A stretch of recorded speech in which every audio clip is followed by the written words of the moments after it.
Hello everyone, welcome back to my YouTube channel. I'm Ava, and today I'm going to share with you something that I believe is straight from God, and I feel like I'm writing a book, but I'm going to be sharing it as I write it because I feel like a lot of people need to know this, especially like as Christians, where we live in a world where everything's uncertain and that things are crazy.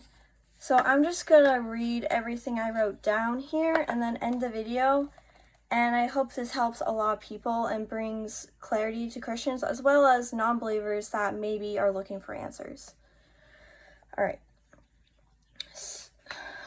Psychology in the Bible, Psalm 34:14. Turn away from evil and do good, seek peace and pursue it.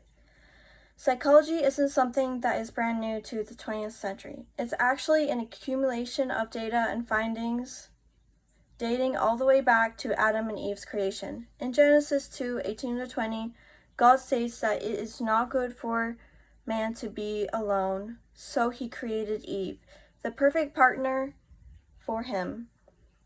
These verses suggest that after the creation of Adam, God noticed that Adam was not happy being the only human on earth. But why would God wait for Adam to discover he couldn't find someone for him instead of giving him what he needed right away? In Habakkuk 2:3, the verse explains that the vision awaits its appointed time, and I'm paraphrasing this, and that everything will occur when it is supposed to. It also mentions that sometimes we have to wait for things.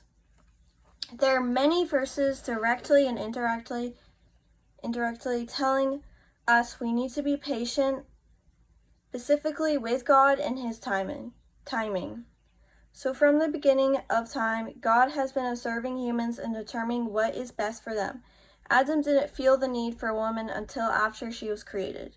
So in a way, even though Adam and Eve were adults at creation, Scripture suggests that God was the ultimate parent of Adam and Eve. This makes Adam and Eve children of God, with the very fact that he was the creator, and with his very words, thoughts, and actions, he was able to create entities made in his image. Words, thoughts, and actions.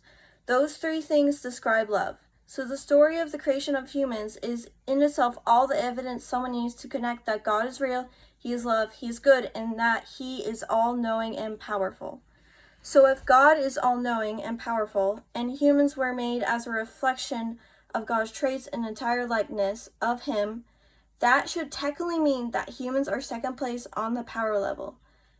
That truth in itself is what led to the fall of man, not the creation of angels, not the creation of animals, suns, planets, air, etc., not even Lucifer rebelling.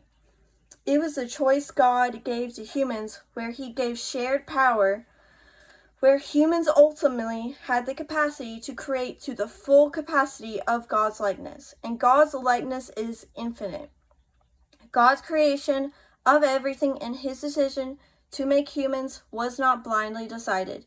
It was a very intentional, rational decision made when an all-knowing being with infinite power, who embodies the concept of everything in itself, decides to give two beings, angels and humans, the power of free will. The concept scientists seem to label as a random act, the universe, which is apparently just molecules that randomly decided to meet together in a very complex way. My friends, here is a biblical analysis of psychology with media around the globe that proves the very existence of God, with enough evidence to debunk every other religion. This analysis isn't random, it's God-inspired.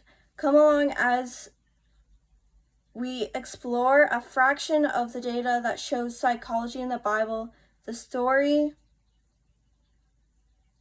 the most humans decide to ignore.